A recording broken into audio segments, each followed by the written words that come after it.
The following is a production of DallasCowboys.com and the Dallas Cowboys Football Club. How about them Cowboys? Yeah! Go Cowboys! Blowing out of the backfield, exploding down the sideline.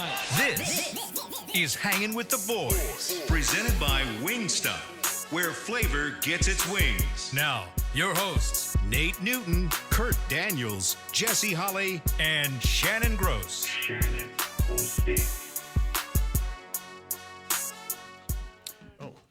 Hump Day! Looking live at Tostitos Championship Plaza outside Ford Center at the Star in Frisco, Texas, where it is 85 degrees. The high is 87. The low, it's creeping down, 66. Ooh. He is Shannon. That is Nate. In the back is Chris Beam, keeping us live and local. This is Kurt, 2 Pumps Daniel, because 3 pumps will get you a flag. I am Salt and Pepper Poppy. Together, we make Hanging with the Boys, the sports talk equivalent of Braille. People feel us when we speak. Brought to you each and every show by Wingstop, where flavor gets its wings. Good old Nate, get along Newton over here. Get along. Get along. You know what's so amazing? I used to be the most troublemaking dude. Just to tell you. Yes. I mean, yes. My goal, whenever I met a person, I would find out everything. I would let them just talk. And then everything they said I didn't agree with, I would just use it against them. Now, in my later years, it seems like I get along with 3 of the most offensive people to a lot of other people in the world. I mean, complicated folks. I mean, wow. Yeah. Those names will remain nameless. Yeah. But yeah, I do not want no problems, man. I get along with these cats. There are a core of people in our industry who a lot of people just don't get along with. Hey, Jesse, did you see the front of Kurt's computer? Something's missing. Don't even see the troublemaker? There's still troublemaker in him now. Don't forget that part. Chris, go to that wide shot. There's still troublemakers. There's still troublemakers. Go to the wide shot. Wow. You can bet your bottom dollar. You can bet your dollar. When Kurt don't agree with something, he just, okay, all right, we'll see tomorrow. Oh, man. That's funny. That was good. Yes. I'm going to get my Carolina thing quick now. Let me just get that out. Okay. Right? Get it. The Carolina Panthers will give you their best game at home. On the road, they are a different team. At home, you're going to get their best game. Check out the records. Check out the stats. They're 2-0 at home, right? Yeah, they're 2-0. I mean, they beat the brakes off of Atlanta. And they skunked them. They came back from down and got Miami. I'm not saying these are 2 great teams. I'm just saying they play harder at home. They go on the road. They don't play as everything is predicated off of their defense. They run a reduced look. They're 3-4 guy. They have a guy over the tackles, a down lineman over the tackles, and a nose guard. That is the original, and 4 linebackers. That is the original 3-4, but now everything is a reduced look to the strength or to the wide side of the field. That means that one of those tackles are going to move over the guard, and the outside linebacker is going to come from his original position and get over the defense, or get over the tackle or the end, depending on what they're running and if it's the wide side of the field. They don't run a lot of games. I saw against – they got in the A and B gaps, but I saw against New England, they rushed one time into the A and B gaps. Jesse may have seen more. But normally they'll get in there and they'll get out of there because they have their 5 guys who they like to rush. And that can be number 95, Derek Brown. That can be Ashawn Robinson, number 94. That can be I ain't seen much of 99, but Patrick Jones, 91. They got a plethora of guys that they will try to get after you. But Nick Scarton, number 11, I'm saying that right? He's a second-round pick, Jess? Mm-hmm. Scarton, I'm saying that right? Scrouton? Scrouton. Nick Scrouton. He'll get a lot of rush. He'll get a lot of play. DJ, he'll get a lot of play. They are the type of team that when they're home, their defensive linemen seem to make a lot of plays. I like their linebackers. I like number 56, Christian Rosenboom, and number 32, Trevor Wallace. These guys can run. And when they're in that reduced look, their linebackers make the adjustments. When they get a lot of motion, I see their linebackers move to make the adjust. That's number 56, Christian, and number 32, Trevor. Is I'm pronouncing that right? Trayvon, T-R-E. I think it's Traven. Traven, yes. Traven Wallace. These guys, I think the head coach, Dave Canales, he's having the same problem that we, the Cowboys, the Jets, and the Bears, trying to get their guys to play with consistency. Because their big dog, Derek Brown is number 95. That's their big dog. He is a good player. He's a solid player, but he's not an all-the-time player. He's got the ability. He's one of them few dudes that can just mess around, jack around, and still wind up in the right place. I hate guys like that. I hate guys that in first gear they can kind of get you. Second gear, they can definitely get you. In third gear, you ain't got a chance. You know what I'm saying? He's that guy. But you never know what gear you're getting. You never know what gear you got, so you got to stay a full 27, alert. And the secondary, I can't figure out. I mean, I can't. I can't because these guys are so locked in when they're home. And it ain't like you can't run on them. It ain't like you can't pass on them. But as the game go on, they seem to play hard and hard and hard at home, and they wind up with a victory. And their defense, they have a lot of third down situations. They get off the field. They get off the field like against Miami. They got off the field in the second half. Against even when they went on the road against Yo Boys, the New England Patriots, I call them Yo Boys because you've seen it, admire them so much. They were 3 for 9.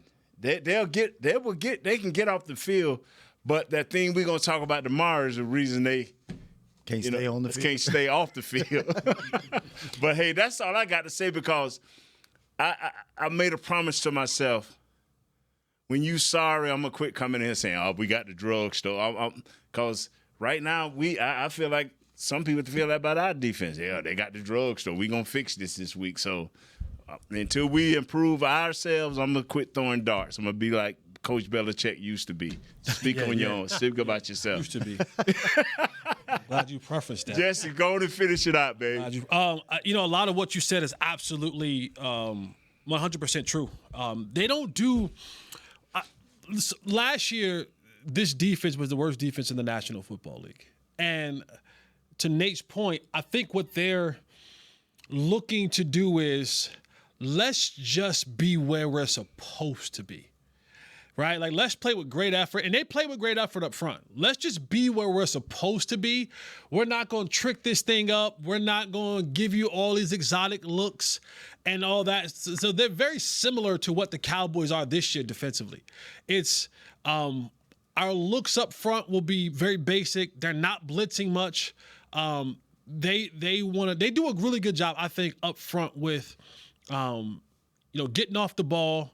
And then you're using their eyes with vision, right? Getting off the ball, pressing their pressing their blocks, but also being able to kind of still find the ball. You'll get some juice off the edge from 3, from 11, and then every now and again they'll send the linebacker, but they don't do a lot of blitzing. They're going to play a lot of zone coverage on the back end. You know what they have in J.C. Horn, that cornerback out there. This is one of those games where, the Cowboys offensively, I tweeted about it earlier. I said, Jake Ferguson, come on down. This is your week to have a day. This is your week where you should be able to Waller killed him. Why? Well, because the middle of the field is open. Yes. The middle of the field, you can eat because they're playing this shell coverage. They're playing a lot of zone coverage. Their linebackers don't drop very deep. So there is that throw that Dak loved, that seam throw. Some of those, some of the option routes where you're bending that with the tight end. So there's a lot of that's available behind that defense, especially using the play action as well. The Cowboys have used the play action pass this year. Again, this is the team who give great effort at home. Nate's spot on with that. They don't do much. Like they're not out there where you're confused, and that's I think today where we currently sit, that's an advantage. Schottenheimer Dak, because he can come to the line of scrimmage. They're going to be basically what they're in. They'll shift some a little bit, but there's not like, a guy is standing down in the box and at the snap, he's running to the deep third, right? Or to the middle of the field. There's not a lot of that. It's basically, we want to be where we're supposed to be. We'll rally to the football and we'll play the percentages. We'll play the part of you go one-on-one with Derek Brown and he beats you and now he gets a pressure and he gets a sack or he hurries the throw or, just stuff like that. This defense a lot like the Cowboys, it sounds? It is. And if so, is it better or worse? I think their defensive line is better than ours. Really? I don't know about their secondary. 'Cause like I said, I don't know. But I do know if I can get 2 or 3. Yeah, shut up. Yeah, no, it's very similar to the Cowboys. And I would, like I said, I would give their front a slight edge because of Derek Brown. I think he's the difference maker across that front. And they do have a nice rotation. 91. It feels like if they got a 90 number, they're in that rotation. Yeah, 91, 97, 95, 93, 98. Yeah. Like they're all 90s. So and they the only one that's not is the number 11. Yeah, and they'll have 3 come off the edge sometimes too. So like those guys coming off the edge is like I said, there wasn't a lot when you watched them. You'd be like, oh man, watch out for this, watch out for that, watch out for this, watch out for that. They line up and they go play football. They don't have a lot of plus players. They don't have a lot of guys on their defense that again, I think Derek Brown is a good enough player, to Nate's point, where he's a guy that at any given time can create havoc. Yes. It's going to be a little tougher game for Bass and Hoffman. They're going to be challenged, because I think that Derek Brown falls in that conversation, and I'm in no particular order, right? But when you start talking about defensive linemen, he's in that conversation with the Sexy Dexy, the Jeffrey Simmons, the Chris Jones, and I'm not saying that there's an order to that, but if you're talking about defensive tackles, he gets spoken about with those guys. You know what I mean? Like he gets spoken about where you need to kind of pay a little bit of attention to him, double him, a lot of the time when you can. You don't want to let him. You don't want to let him get going. Yeah. You kind of want to let's keep him at bay and we'll deal with the rest of the dudes, because if he gets going, then he can be a guy that can really, like I said, and he's coming from the middle, so that pocket is collapsing, and what Dak is doing so well right now, man, is just he is maneuvering in that pocket so well. You'll hear Schottenheimer talk about it when that back foot hits at the top of his drop. He's so confident, he's so direct, he's so deliberate that you don't want to interrupt that. You know what I mean? And it would have been nice to have Brown. Didn't the Cowboys ask for him in a possible trade? Yeah, that would have been nice. The thing that you see, they said no. The thing that he don't do that I'm glad, and I hope nobody don't try to text him and tell him. I'll say it off the air because I'm so nervous. I don't want nobody to know that he don't. Mad. Yeah, I don't want nobody to be like, telling him. But anyway, man, we have seen the Bears, the Jets, and now Carolina, how teams are trying to, we're not going to trick you up. We're going to make sure they're dedicating at least this first part of their season to making sure their players know where to be and know what to do. I think that comes to the lesser talented, whether you want to admit it or not, rebuilding football teams. Yes. They're still trying to find guys to put in these places and pieces. Of course, we don't use that word here in Dallas, even when that's sometimes what it feels like. The R word. Yeah. And but this Chicago and the Panthers, they're trying to find their way. The good teams, the veteran teams who've been together and have those talented players on each level, they're able to do these different things. Their defensive coordinators are seasoned, so they're able to do a lot of what you want to have that level of confusion. Because in this league, when you go up against a guy like Dak Prescott, who is playing at a supremely high confident level right now, year 10 for him, if you line up and you just stay the way you stay, you're in for a long day. Because he's playing the game cerebrally right now. Like, he's playing it so much from shoulders up and then letting his talent take over. But it's mental when he walks up to the line of scrimmage and he's like, boom, boom, boom, boom, boom. I know where to go with the ball and I'm going right now. There isn't a level of where he's looking and he goes, what is that coverage? You're not going to get that against. Like, Dak won't walk to the line very much this game. Now, everybody brings in a different game plan each and every week. But I like to believe, from what I saw, that Dak won't walk to the line against this defense this weekend in Carolina and go, what? What are they doing? Like, he won't be tricked by a coverage. Now, he may miss a throw, of course, right? Like, he may be like, I thought I had it, came out my hand wrong, or I overshot it, or whatever. But it won't be to the fact of, they got me on that one. That was the one where I thought it was a 2, it would turn out to be 3, or it was 3, it came out to be 1, and so because they don't give you these exotic looks. You're not gonna have 6 guys standing up around the line of scrimmage, and are they rushing all 6? You're not knowing. Are they dropping 5? Like, who's coming? Like, where they coming from? Not too many cat blitzes. It's off the slide, stuff like that. So they're not giving you that many looks. And I can say that today, and then all of a sudden now they're like, oh, it's a different look. But I'm just telling you what I saw from what I watched leading up to this game. But there is a level of, because these teams have played 3 years in a row. Yeah. So there's some familiarity with the Cowboys. And this is always a factor. What we say a guy like Derek Brown is, or these other guys is, they play with good effort. I will say that. They play with good effort. They do. They play with good effort. They do. Cowboys coming to town. This is homecoming. Like, this is I don't care what time the game is, it's prime time. Mm-hmm. Right? All the fans show up, whether they Cowboy fans or Panthers. And ain't NASCAR season either. Yeah, ain't that. And ain't no good football games going down to Chapel Hill. So people ain't hung out too late on Saturday night, not to get to the game on Sunday. But whatever effort that they normally give, it's probably going to be cranked up another level because of who they're playing. You know what I mean? Yeah. And so, yeah. But there's nothing about this Panthers defense that I look at. Hear my words, Terry B. No. But there's nothing about this I look at and I'm like, yeah, we should have to focus on that, worry on that. Like,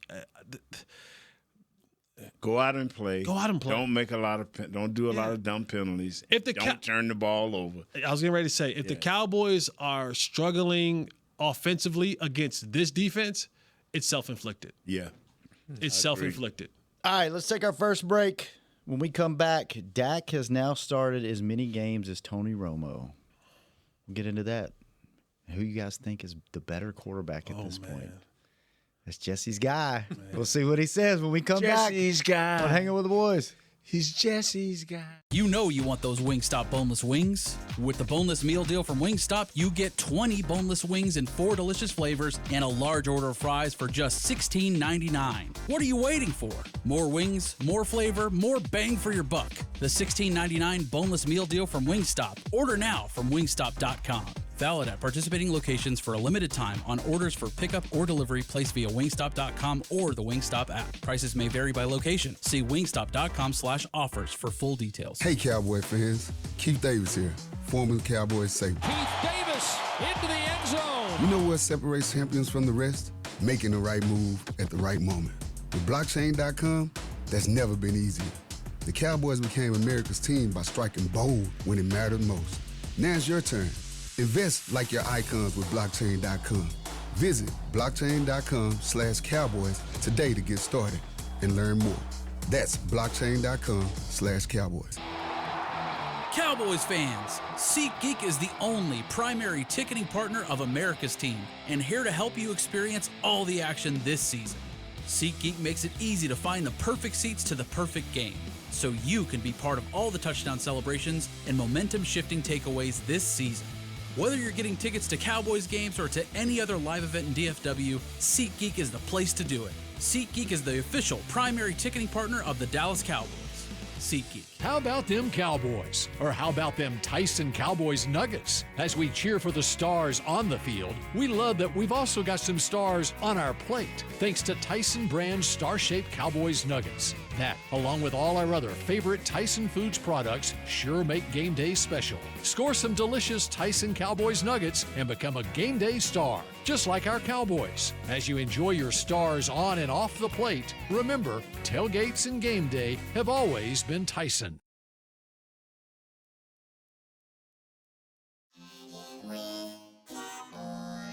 Back to Hangin' with the Boys.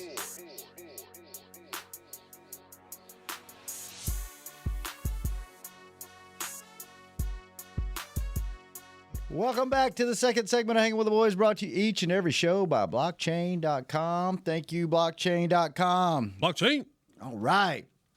Talked a little Panthers defense the first segment. Let's jump into the Cowboys offense. And what better place to start than a good old quarterback comparison?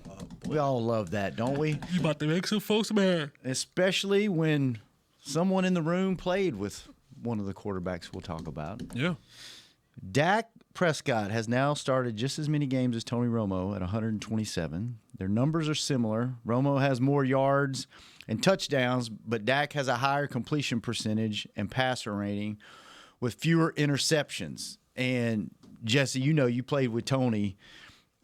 Not many quarterbacks ever could analyze and dissect a defense as good as Tony as far as coverages and where to go with the ball and where it was going.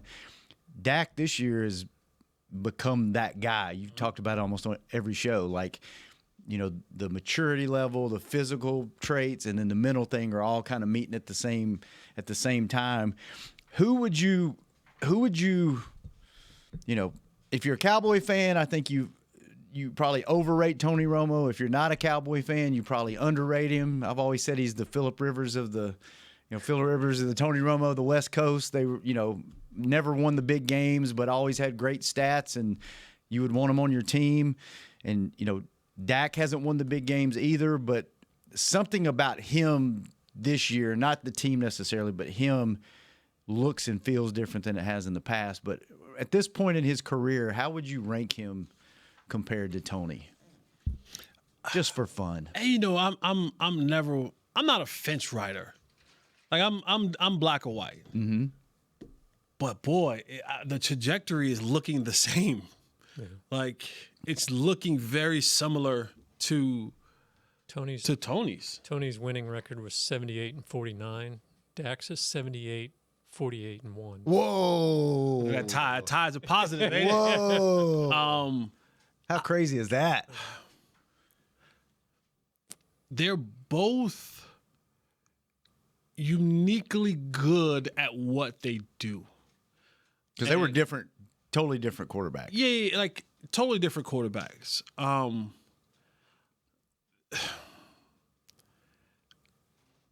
I enjoyed the elusiveness and sometimes the gunslinger in Tony Romo. At the end of Tony Romo's career, his last couple of years, Tony was calling about 65% of the plays from the line of scrimmage. Like whatever Jason Garrett was sending in, he was changing at the line of scrimmage. Like he was on that. Is that uncommon? Yeah, I think it's uncommon in today's era of football. I think the old school mental aspect of quarterbacking, when you talk about the Breezes, the Phillip Rivers, the Mannings, the Brady's and all those guys who came up and through that era, you were forced to be able to go out there and be a coach on the field. Like it was a prerequisite to play the position. Now in today's football, not saying that guys don't call into the line of scrimmage, but your coordinators nowadays are doing more of the deciphering the defense and where you're supposed to go with the ball by dictating it through how they do motions and setups and things of that nature. Like Tony would break the huddle, get to the line of scrimmage and go, oh, this is not going to work. Like this whole thing, scrap it. We're going to this over here. Now, more so than ever, you'll hear offenses will come out and they'll like, all right, I know when we are in this formation and we do this motion, they're going to go to that coverage. So when they do that, ball should go right there. Like, don't think about it. Take the profit right there. And so the quarterbacks now are less, they're less knowledgeable at the line of scrimmage. You have some teams in the league where some quarterbacks where their center were calling some of the checks and some of the changes. You know what I mean? Like, so like, and those guys learned the game differently. They had time to kind of sit and mature for 2 and 3 years. These guys nowadays is like, you got to come in today and be ready to go. And the college game has changed. So more guys are doing one-word things in colleges now. You don't have to really decipher plays and all that kind of stuff. So they're different, but their trajectory is the same. Part of it probably being because of the organization from top and how it assembles teams, which leads to it to be very similar to what these guys are. Both of these guys were picks, one being a free agent, one being a 4th or 5th round pick, and not really expected to be the guy. Neither one of these guys were like brought in was like, you're going to be the guy. You're going to be the guy. It was more so it fell into their lap. And then they had to grow into this position and grow into being a guy. So I don't know who's better or who's not better. I can tell you for sure, Dak's probably a head over heels better leader than Tony was. How he gets interact with the guys and talks to the guys and than Tony was. Tony was very isolated and insulated with the guys that his crew. Mm-hmm. And, you know, the locker rooms at that time when I was a part of it was an older locker room. So you didn't I didn't need to be your friend. I didn't need to be invited to all your parties and birthdays and dinners and all that kind of stuff. It was an older group. Mm-hmm. So it's just different. But I mean, you can't go wrong with either one of them. Neither one of them has won the big game. Neither one of them have had playoff success. They'll give you what they'll give you in the regular season. Listen, I don't know. What is it? What did it say? 2 dozen in one hand. How the term goes? Dozen in one hand. Dozen in one hand. Half a dozen in half the other. Whatever. How would that go? 6 in one hand, half. There you go. 6 in one hand, half a dozen in the other. It's just, yeah. Feel how you feel. You got Team Tony Romo. You got Team Dak Prescott. What do you think, Kurt? You covered both of them.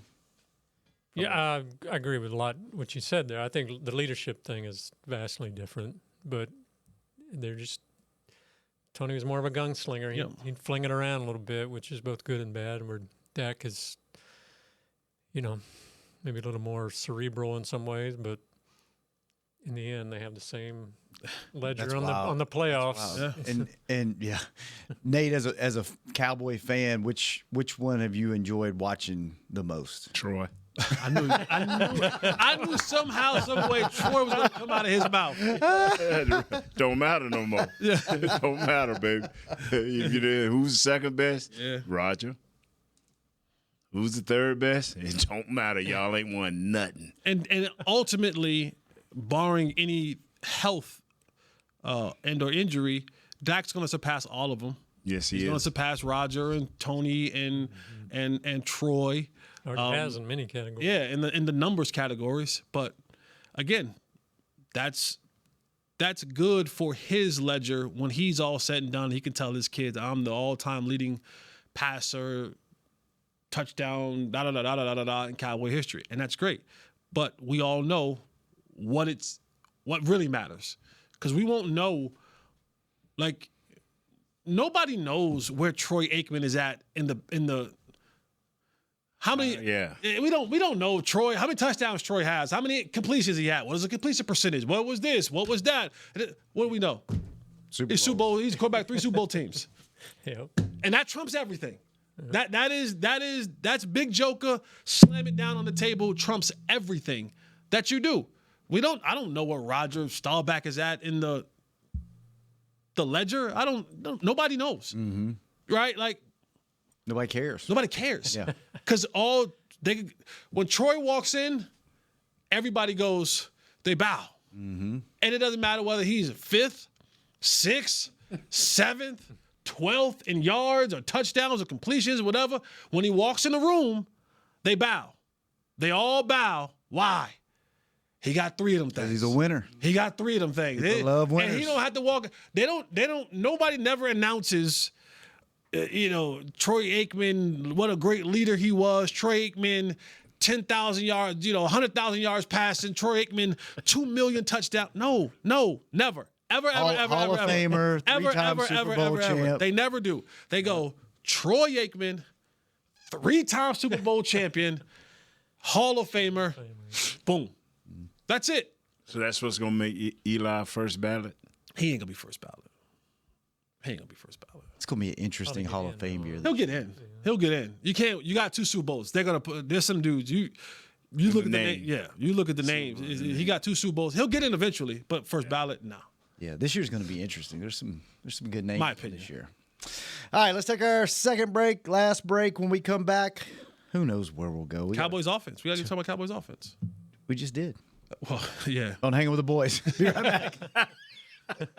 Hey, Cowboy fans. Keith Davis here, former Cowboys safety. Keith Davis into the end zone. You know what separates champions from the rest? Making the right move at the right moment. With blockchain.com, that's never been easier. The Cowboys became America's team by striking bold when it mattered most. Now it's your turn. Invest like your icons with blockchain.com. Visit blockchain.com/Cowboys today to get started and learn more. That's blockchain.com/Cowboys. You know you want those Wingstop boneless wings. With the boneless meal deal from Wingstop, you get 20 boneless wings in 4 delicious flavors and a large order of fries for just $16.99. What are you waiting for?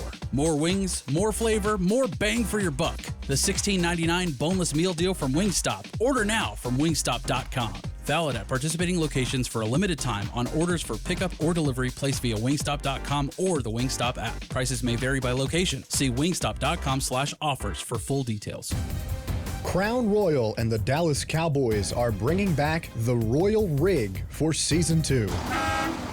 See it in action at AT&T Stadium on Thanksgiving Day, where the Dallas Cowboys take on the Kansas City Chiefs, and around Dallas on November 26th and November 28th. Visit crownroyal.com to see where else the Royal Rig is stopping this NFL season. That's crownroyal.com. Please drink responsibly. Cowboys fans, SeatGeek is the only primary ticketing partner of America's team and here to help you experience all the action this season. SeatGeek makes it easy to find the perfect seats to the perfect game, so you can be part of all the touchdown celebrations and momentum-shifting takeaways this season. Whether you're getting tickets to Cowboys games or to any other live event in DFW, SeatGeek is the place to do it. SeatGeek is the official primary ticketing partner of the Dallas Cowboys. SeatGeek. Back to Hanging with the Boys. Welcome back to the final segment of Hanging with the Boys, brought to you each and every show by 7-Eleven, where there is a $5,000 winner every How much money are they giving away every day? 7-Eleven. Let's do it. 150 grand a month times 12. 5,000. Over $1 million a year. 5,000 times 365. Shop These guys like me don't even use the scratch-offs. 1.825 mil a year. So how much you think they make it? I'm going to say probably make that in a week. Yeah, for sure. Shop with 7 Rewards and help them pad their wallets and be able to pay out this $5,000 winner every day. Then play the in-app game. Don't be like Nate. Play it for a chance to win $5,000 in cash. New daily cash winners only at 7-Eleven. Are you next? No purchase necessary. Ends 1/6/2026. U.S. and D.C. Ages 16 and over. For full official rules and free gameplay, go to 5k-a-day.com/rules. Be like Shannon, a gambler. Yep. From a what colony? Penal colony. Yeah. We were continuing the Dak Tony debate in the break, and Nate said he was going to tell us what Troy had that those two guys don't have. What? Get along, Nate. What? When you have had teams that have been set up to make the move and to make the run, only two things can hold you back. You don't have enough focused players. Now, you may have the talent, but you don't have enough focused players, or the coach didn't set you right. The coach did not set you right. The Cowboys have had some teams that I thought, the 14s and 15 there, I don't know where they've had that talent. It either through the preparation or LeBron James has this thing where he say, he would be playing during the season. Same with Michael Jordan. And they were like, oh, they lost that game. But the coach had, hey, look at here, remember that feeling. And he'll take them, during the week, he'll take them back over that. This is where we went wrong at. When this comes back up again, we will be ready. It's the preparation. And then you got to have enough guys. We always talk about Tony and Dak, but I've never seen them put enough dogs on defense for Dak. I've never seen them have two legit bulldog receivers. We had Amari, he disappeared. That left CD Lamb. Then our tight end is just coming into play. We get a decent tight end that goes – he's down with the Texans. When you have that quarterback that you think can light it up, you got to gear everything to him and give him everything he needs. Because it ain't but a 2 or 3 window in today's NFL. It ain't no 3, 4, 5. It's a 1 or 2 year window that you're going to have to be very special. Now, if we talking about Mahomes, you see where he's at this year? It's going to eventually wean off because the players are not there. We know who Andy Reid is. We know who Mahomes is. But they've been trying to get that receiver. They've won by running the ball, a Super Bowl. They've run by playing great defense, a Super Bowl. But since that first one, where Mahomes just lit it up, it ain't happened no more. This league is just too devastating, and the coaches are too good, and the players on the other team are too good when you become the hunted. So when I look at the best chance I think the Cowboys had with Dak was 2 years ago when they just let Green Bay come in here and just run the ball. I'm not saying they would have went to the Super Bowl, but that was the best chance for them to get to an NFC Championship game. They blew that. Do we blame that on the coach, or do we blame it on the players? But somewhere in there, that happened. That was their best chance. Now, remember that year they went 12 or 13 wins? I can't think what year it was, 2014 or whatever. 16. Yeah, 16, 13, and 3. When you let New York come in here and just beat you to death with just a bunch of pass rushers on defense, you let them. That was your chance. I don't know if it was preparations with the coach. I don't know if it was too big for the players. But you played enough games that year to have accumulated experience and knowledge. I'm telling you, Michael Irvin, that look you talking about with Kobe and Jordan, Troy didn't have to have that look because Michael Irvin had that look. Eric Williams had that look. Tony Tolbert had that look. Charles Haley had that look. Darren Woodson had that look. It's like, we done came too far. We done experienced too much. That is why I think when you have an elite quarterback, and I ain't talking about athletic-wise, I'm talking about with the ability to throw, to connect his brain to that ball in his hands, you got to have – Cincinnati I feel for this kid. He got y'all to a Super Bowl, and how did you repay him? By making his offensive line worse. You can't do that. So, great stuff, Nate. Question for you guys. Knowing, and I've been against this all along until I think y'all might have just talked me into something that I said they shouldn't do. But knowing how hard it is to get to this point, right? Dak's looking great. It's only, 5 games in. He looks great. If they keep playing like this, knowing – you guys know how it is. You're one injury away from it's over, right? Knowing you're playing like this, knowing how good the offense is, knowing you've got 2 really good wide receivers, you got finally have a running game. It looks like your offensive line is there. Your tight ends coming into play. Offense, all the boxes are checked, right? Would you spend some of this draft capital knowing, like you said, the window is maybe this year and maybe next year? Because if you're going to draft and you're going to invest in that, you're on the backside of Dak's window, contract wise, age wise. If you all know what a difference maker on defense can make, get somebody off on the defensive line, get you a line. I know we're more than 1 or 2 players away, but would you spend some of that capital and take a chance and go, you know what, the way this offense is playing 5 games in, if they keep this up, this is going to be our best shot in the next 4 years other than actually rebuilding. Is it November the 4th, right? Yes. Yeah. So you got several games you can play to see if this can maintain. So when is that November? How many more games would that be? 3 more games that we have played? Counting this week? So – Four counting this week, yeah. Yeah, so I'm throwing this to you first, Jess. Would you, because me. I've been against it, but now as we talk about this, I'm like, you know what? This may be your best shot. I don't, they got to win.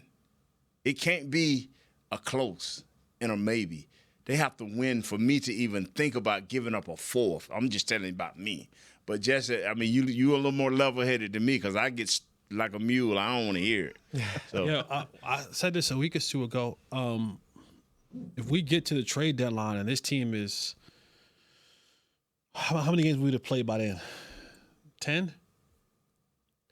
We got 4 more. Before November 4th. So if this team is, let's just say this team is 6-2-1, I'm spending. Go get it. Because this league is so unpredictable. If my quarterback is healthy and we're 6-2-1. Be 9 games, but yeah. So 6-2-1, yeah? Yep. If we're 6-2-1 at that point in time, I'm spending. That means your defense has gotten better too. I'm spending because. Are you spending it all on defense? Yeah. I'm good. You're I'm good set on offense, offensively. right? Yeah. I'm clearly we set. And my quarterback is healthy. My 2 wide receivers. And we're 6-2-1. I'm going like my boy Snead and the Rams. F these picks. Yeah. See, F them. F them. The show before us, which I won't call any names due to the tension. The show before us. You don't gotta call names. You just told them who it was. You don't have to call It's a names. name to that show. Yeah, but I'm adamant, man. I don't know why. I just do not football wanna do is it. and I Steven just said that. Steven says it's a 365 day a year I agree thing. 100% You gotta- what you're saying, and I agree that because I believe that it ain't no 3-year window no more. It's 1 or 2 years, and you either make it happen or you don't.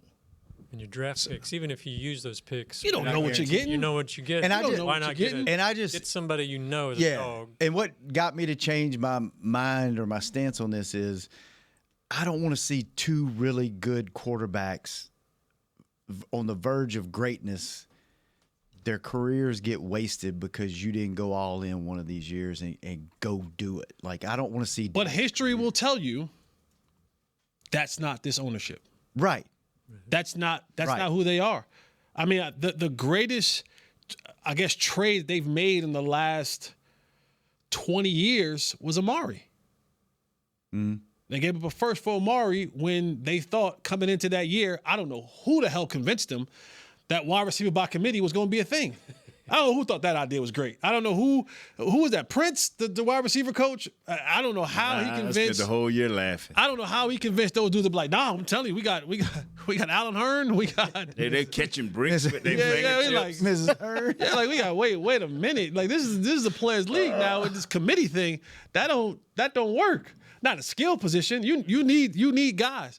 But other than that, it's like Jonathan Hankins, it's Mingo, it's I mean names that we look at and we go, okay, but Wasn't a huge impact.